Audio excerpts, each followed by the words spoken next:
Ladies and gentlemen, and welcome to a new Warframe guide. Today we're going for a blast from the past with Ember. Ember is a very unique frame and has been around since the dawn of time, essentially. DE released this frame in the very early stages of Warframe, and she has seen a multitude of nerfs, buffs, changes, and reworks. However, she has always remained the same functionality frame of being an AoE frame based on fire and explosiveness, and with some nice utility as well. So in this video, we're going to take a look at everything that makes Ember what she is and how you can still get a lot of potency from her. A lot of what comes with Ember is a stigma that she is now useless in the way she plays. Honestly, with the way Ember is, yes, she's never going to reach a high level of DPS because of her lack of scaling. But Ember is still very, very usable in the modern meta of Warframe in certain facets, and that's what we're going to really look at. But first we're going to take a look at what actually makes Ember Ember. So why is Ember underwhelming? Ember was designed in a time where DE didn't have that much power scaling within Warframe. She's designed on a very archaic system where you're focusing purely on AoE abilities that are purely based on how your modding is with power strength and the base stats that Ember has. Now, although she is underwhelming in her damage, she does have a lot of utility through her augments and the way her abilities can coincide with your team. Now, Ember herself focuses mostly on AoE. Her 4 is a massive AoE that has the potential of knocking down with an augment. Her 3 is another massive AoE that radiates outwards. Her 2 is a buff as well as helping to boost her other 3 abilities. And her 1 is a fireball that can be charged that all deals significant amount of damage. And because all of her damage is fire-based, it tends to suffer quite a lot as well, because pure fire damage doesn't really do a tremendous amount in the long run and does not scale dramatically well. The benefit about fire damage is that it does work quite nicely versus weaker enemies. So if it's an enemy with ferrite enemies take 25% bonus damage from fire damage. So if you're dealing with things like infested or low-level Grineer targets, Ember still works tremendously well at farming lower-level missions. But the second you come up against high resistance enemies who have elemental resistances, or Eximuses, or things that scale above level 50, or any enemy that has excess shields, you'll very quickly notice that the fire damage you're able to deal with Ember falls off dramatically, which is why Ember has gotten this very harsh stigma of being just a bad frame. But we're going to try and disprove that, because you still have a lot of usefulness within her kit that can still benefit most setups to this day and age. As it stands, there are two main ways you can play Ember. In fact, there are multiple ways you can play Ember, but we're going to look at two main different tempos of Ember. We're going to have a little cutaway up here showing the examples of how you can play her. The main way, and the way most people are going to play her, is with her AoE capabilities. This is what Ember has been good at since the dawn of time, it's what Ember has been focused on, and it's what has allowed her to basically farm low-level content. This is also one of the reasons she got nerfed quite heavily a little while ago, because she was basically way too good at farming low-level content. But that's something for a different story. So the way a lot of people will play her is you'll use her 4, which is World on Fire. World on Fire is an immensely powerful ability that will deal lots of fire damage to enemies in range. We'll take a look at these abilities in more detail in a moment, however.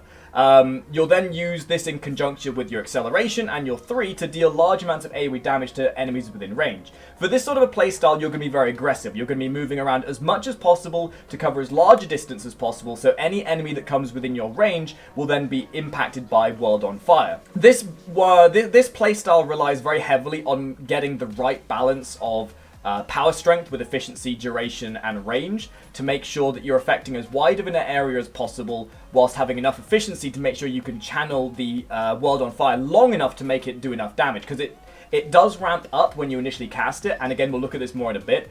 But this, once you have the right build for it, can be very powerful at farming low-level content. But again, because it's fire damage, because there's no scalability with it, you tend to find that once you hit the level 40 mark, and especially versus Corpus, unfortunately Ember just doesn't scale tremendously well. So this is going to be really good, really fun to use for lower level content, but again, not very used for high level content. Now, there is another playstyle, which you might be shocked by, where Ember turns into more of a support role. With Ember's augments, Ember can play in a style in a more passive role where she is buffing and giving utility to your team. This is going to rely on augments such as Fire Fright, such as her Acceleration augment and her World on Fire augment to stun, buff, and crowd control enemies.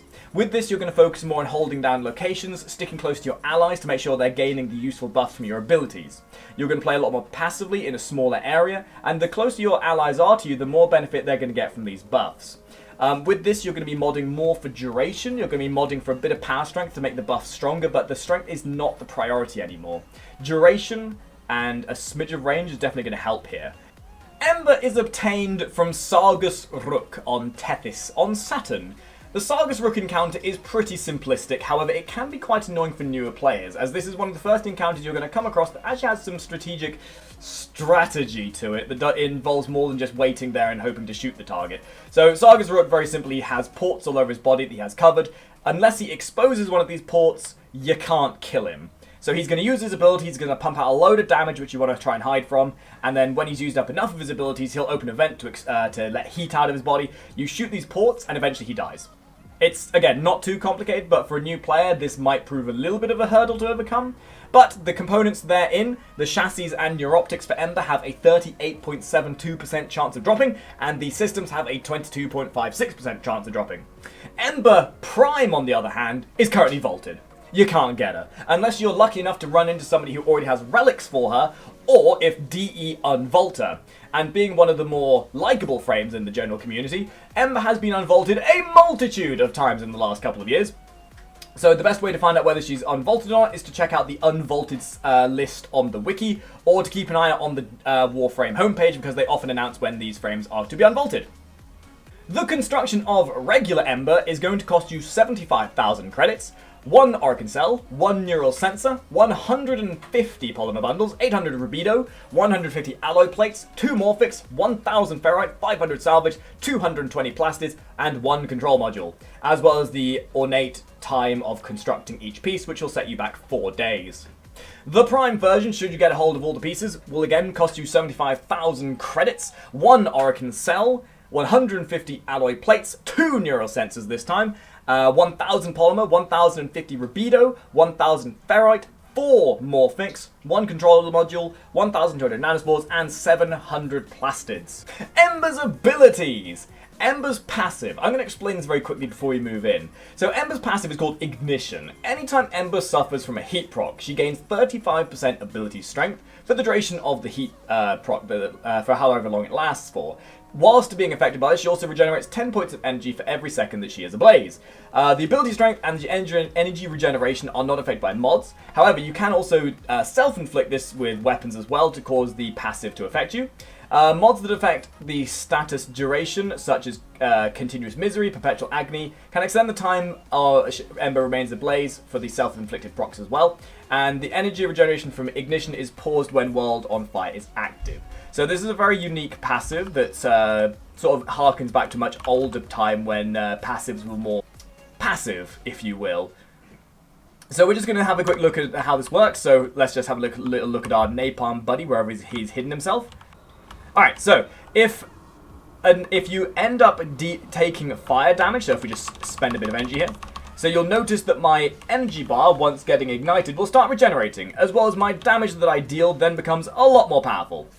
Ignite is Ember's 1. Ignite is a fiery projectile that inflicts 400 damage initially on the initial target, as well as with a 100% status chance, that then deals 150 damage to any enemies within a 5-meter area. And the area effect has a 50% status chance. All of the damage dealt by this is affected by power strength. The 5-meter radius is not, however, affected by anything. This attack can be charged to double the total damage of it once at full charge, as well as doubling the damage of the area as well. The charge of this is affected by quick thinking, by natural talent, so if you have natural talent, you can basically charge this much quicker, making much more use of the buff. The fire blast itself, or the ignite, once impacting an area, much like a napalm, will leave a patch of fire in its place, allowing you to make use of choke points. So if you were to use this as an ability in action, for example, if you had an avenue where enemies will often find themselves walking through, you'll take advantage of these narrow corridors to make choke points where enemies will walk through, and hopefully then catch themselves on fire as well. The augment for Ignite is called Fireball Frenzy. Fireball Frenzy, once cast on allies, will grant them a 100% fire damage bonus that lasts for 40 seconds. This becomes stronger with power strength, giving your allies much more utility and potency to their weapons. So, again, adding to the fact that the augments you get for Ember definitely add to the potency of your utility, not just the damage you're able to directly deal.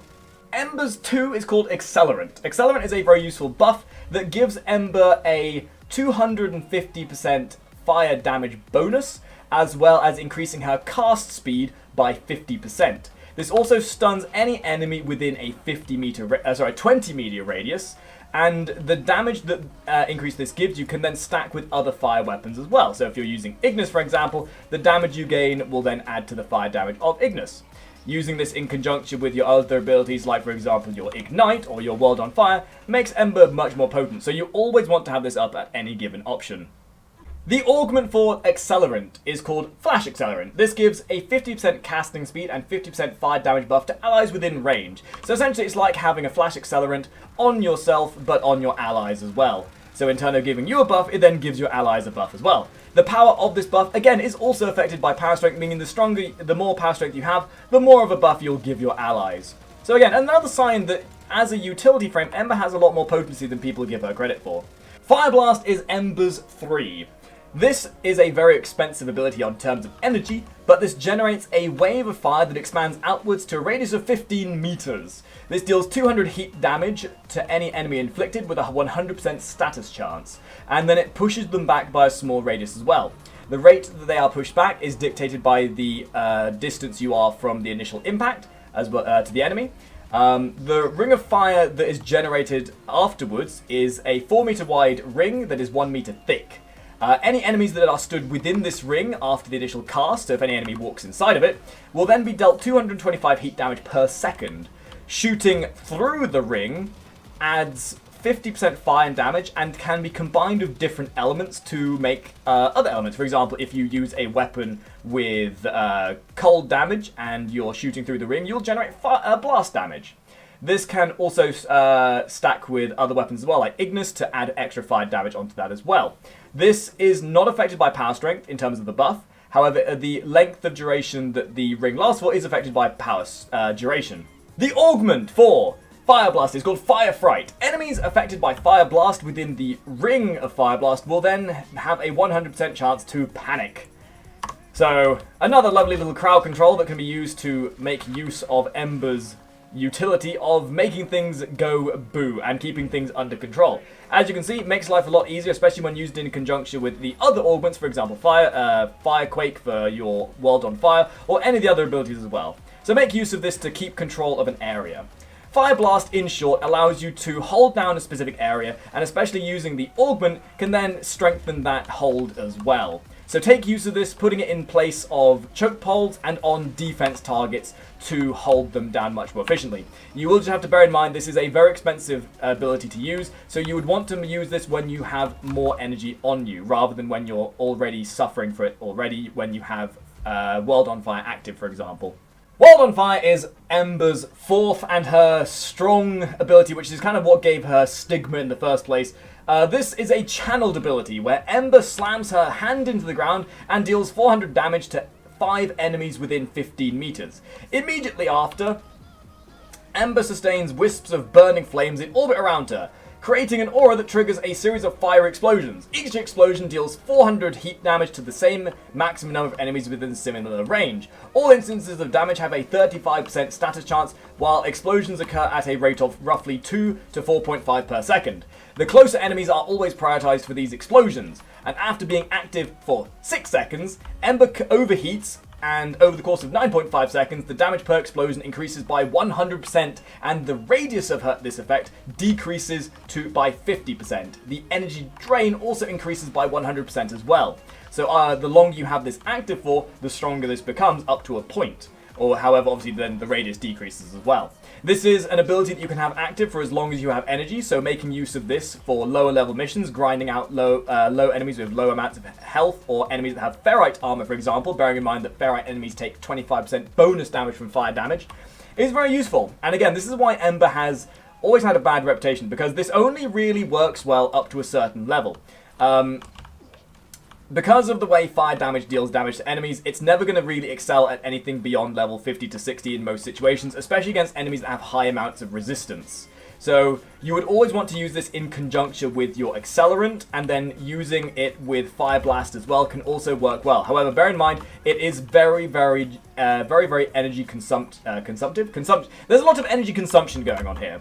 So you want to make sure that you are building for as much efficiency as well as duration to make the gap between energy drains as wide as possible. More often than not, the potency in this lies in having it up for longer periods of time. If you build purely for power strength with no efficiency and you run out of energy before you get to that burnout phase or overheating phase, then you're not making the most use of this ability. Having arcanes like Arcane Energize and things of that nature to constantly get energy back are also very useful. However, you always want to make sure that the potency lies with having this up for longer. The augment for this ability is called Fire Quake. This is another lovely utility augment that adds a bit more crowd control to Ember. Enemies affected by the blasts of fire are guaranteed to be staggered and knocked over, adding already to each of the utility and crowd control elements that Ember already has. So as you can see, every augment that Ember has can tailor to a specific playstyle as well as in adding utility and usefulness to a team composition in later runs. As I've mentioned earlier, Ember does not play well in later games damage-wise, but has a lot of potency towards being able to crowd control and buff your allies. And last but not least, we're going to take a quick look at some builds that are quite useful for Ember. Bear in mind, Ember has a lot of variety in the way her builds work, so take each of these builds with a pinch of salt. These are just builds that I found work for me. Now, the first build we're looking at is a build that I have tailored around Firequake, the augment that allows you to knock down enemies whenever an enemy is affected by World on Fire. With this build, you're going to want a fair bit of power strength to make the potency of your damage quite large and to make the accelerant quite nice as well. You're going to want streamline and some form of efficiency to make sure you're able to not run out of energy within 5 seconds. This is going to make use as much of range as possible. For lower level missions, you could substitute Vitality for extra range from anything like Augur Reach or even Overextended, as you're not going to need much power strength for lower level missions below level 30. Having more range will then allow your Firequake to be able to knock down enemies in more of an efficient manner. Firequake generally, again, is going to be used for slightly higher level missions, so you could even replace this with more efficiency for the lower level missions to have it up longer. You're looking at as much range as possible, and then duration can be put onto here to make the drain more efficient, because with duration it lengthens the gap between each drain segment of your channel. So for example, say for example an ability drains energy per 0.5 second. With duration, you can extend that to every 2 seconds instead. The second build we're looking at is more about utility and buffing your allies. We're focusing more on duration and a bit more on range to take advantage of holding down a specific location. Using Flash Accelerant to be able to buff your allies, as well as Fire Fright to then hold down an area. Fire Fright could be replaced with anything, either Vitality, Intensify, or even getting rid of a little bit of range if you specifically wanted to. This build sort of allows you to play very versatile, have a lot of versatility in how you play. You have Streamline for the efficiency, continuity, as well as all the other range mods to make sure your buff is as potent as possible to the allies in your team. The power strength allows the buff to be slightly stronger. And with any of these builds, the aura is entirely down to your prerogative. If you don't have Energize, then I'd recommend Energy Siphon. But really, with any build, the aura mod is entirely up to your prerogative. But this build is very useful for helping your team. And this is the sort of build that's going to really show dividends when you're doing high level missions with controlling the enemy through crowd control, stuns. You could in theory even put in Firequake in here as well. So this build could essentially just be all of the augments to make Ember a powerhouse for crowd control and utility. And last but not least, the final build we're going to look at is more of a gimmick in my eyes. This is a build specifically built around giving you as much of a buff from Fireball Frenzy as possible. This buff can be ludicrously insane, especially with a high amount of power strength. You're never going to really cast anything else with this build other than maybe the odd Accelerant, just to make your cast quicker. This will allow you to buff your team with very powerful Fireball Frenzies, giving them huge amounts of damage benefits. So for slightly higher level missions, or heck even Eidolons if you truly felt like it, you could give them that extra fire damage, as well as also the potency of having a very small, conduced world on fire as well. So hopefully this guide has been somewhat informative for you, Ember again not being the most played frame these days. Maybe now you'll take a second look at her and give her another shot potentially, because she is a lot of fun. And at the end of the day, isn't that what Warframe is all about? So if you have liked this video, guys, leave a like, share it to your friends, subscribe if you're looking to it. I'm looking to make some very big advances with these guides in the future. We're looking into new software for editing techniques and all that kind of good stuff. There's a load of new guides coming up soon. We've got a new series on the way as well, which is called Show It or Blow It. If you're interested in any of this, check out my Discord, as there's a lot of information on there as well. And if you feel like it, do check out my social media as well. I record all of these videos on my Twitch. So if you feel like taking part in these videos and getting your voice heard as well as helping us make these videos, then joining our Twitch allows you to directly dictate how these videos are made, because I often take the criticism and also the advice of people within the stream to allow these videos to be tailored specifically for you. So thank you for watching, and I'll see all you top hatters in the next video. Ta-ra!